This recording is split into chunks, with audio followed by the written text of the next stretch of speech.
Coach practice audio news में आपका स्वागत है। आज 20 जून 2025 है और मैं हूं अश्लेषा अरोड़ा। और मैं हूं मयूर खान। पिछले 2 दिनों में देश भर की अदालतों और कानूनी दुनिया में जो भी अहम हुआ है उस पर एक नजर डालते हैं। बिल्कुल, काफी कुछ हुआ है सच में। तो शुरुआत सुप्रीम कोर्ट से ही करते हैं। हाँ जरूर।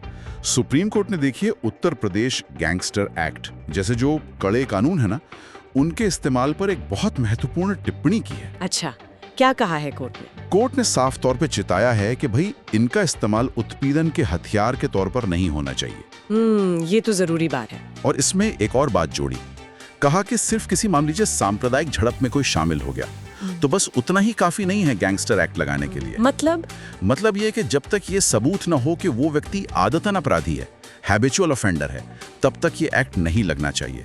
ये एक तरह से इसके गलत इस्तेमाल को रोकने की कोशिश है। ये बहुत बड़ा पॉइंट है क्योंकि अक्सर ऐसे कानूनों के दुरुपयोग की शिकायतें आती हैं। बिल्कुल। और सुप्रीम कोर्ट से ही एक और मामला उठा, कमल हासन की फिल्म है ठग लाइफ, उसको लेकर। हाँ, मैंने सुना था कुछ धमकियों के बारे में। जी, तो उन धमकियों पर राज्य सरकार मतलब कर्नाटक सरकार ने कुछ खास किया नहीं, तो कोर्ट ने इस निष्क्रियता पर सवाल उठाए। कोर्ट ने क्या कहा? कोर्ट ने पूछा हम कहां जा रहे हैं, और कर्नाटक सरकार को साफ निर्देश दिया कि फिल्म की रिलीज सुनिश्चित करें। ये दिखाता है कि कोर्ट अभिव्यक्ति की आजादी को लेकर कितना संजीदा है। सही बात। और सरकार की जिम्मेदारी भी तय की है कानून व्यवस्था बनाए रखने की। अच्छा, एक और मामला था सुप्रीम कोर्ट में, तमिलनाडु के किसी एडीजीपी से जुड़ा हुआ अपहरण का केस। हाँ, वो भी काफी पेचीदा मामला है।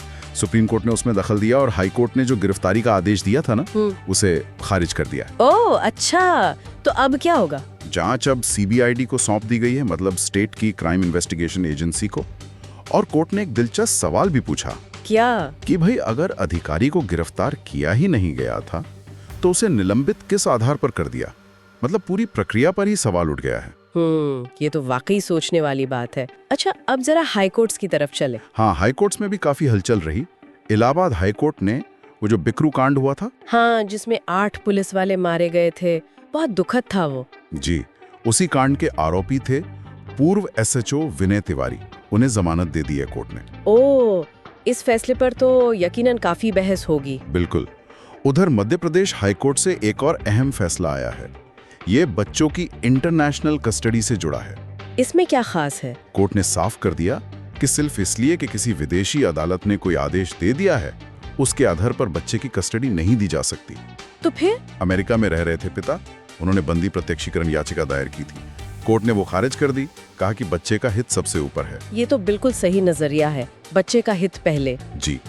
और कर्नाटक हाईकोर्ट की बात करें तो केंद्रीय मंत्री एचडी कुमारस्वामी पर जो भूमि अतिक्रमण के आरोप थे, हाँ, उसकी जांच के लिए एक एसआईटी बनी थी। उस एसआईटी की जांच पर कोर्ट ने फिलहाल रोक लगा दी है। अच्छा, रोक लगा भी है। ये भी हाई प्रोफाइल मामला है, इस पर नजर रखनी होगी। बिल्कुल। अब दिल्ली चलते हैं। वहां से एक बड़ी खबर है जिसने काफी कह सकते हैं सनसनी फैलाई है। कौन सी खबर? जस्टिस यशवंत वर्मा से जुड़ा एक मामला था, कथित तौर पर कुछ कैश जलने का। हाँ, सुना था इसके बारे में। तो उसकी जांच पैनल की रिपोर्ट आ गई है और रिपोर्ट में जस्टिस वर्मा के आचरण को अस्वाभाविक बताया गया है। अस्वाभाविक? और क्या है रिपोर्ट में? रिपोर्ट में यह भी कहा गया है कि स्टाफ ने, मतलब उनके स्टाफ ने जले हुए कैश को हटाया था। मामला काफी गंभीर है। ये तो सीधे सीधे न्यायिक जवाबदेही और पारदर्शिता का सवाल खड़ा करता है।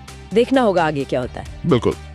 अच्छा, वकालत की पेशे के अंदर भी कुछ चल रहा है, बार काउंसिल और लॉ फर्म्स के बीच। हाँ, वो विदेशी लॉ फर्म्स की भारत में एंट्री को लेकर bar council of India (BCI) और society of Indian law firms (SILF) इनके बीच तनातनी बढ़ गई है। किस बात पर? BCI ने SILF पर आरोप लगाया है कि वो भ्रामक जानकारी फैला रहे हैं।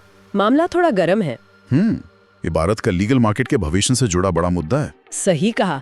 और इसी बीच ED यानी प्रवर्तन निदेशालय भी एक्शन में है। हाँ, वो वकीलों को समन भेजने वाला मामला। जी, पहले सीनियर एडवोकेट अरविंद दातार को समन गया था, अब एक और सीनियर एडवोकेट को समन भेजा गया है। किस लिए? क्लाइंट को उन्होंने जो कानूनी सलाह दी थी उसी मामले में।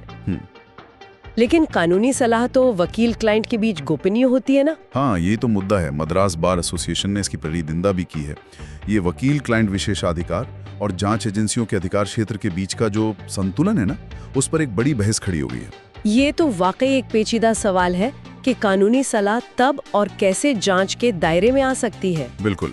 तो अश्लेषा जी, ये थी पिछले 2 दिनों की कुछ सबसे अहम और चर्चित कानूनी खबरें और घटनाक्रम।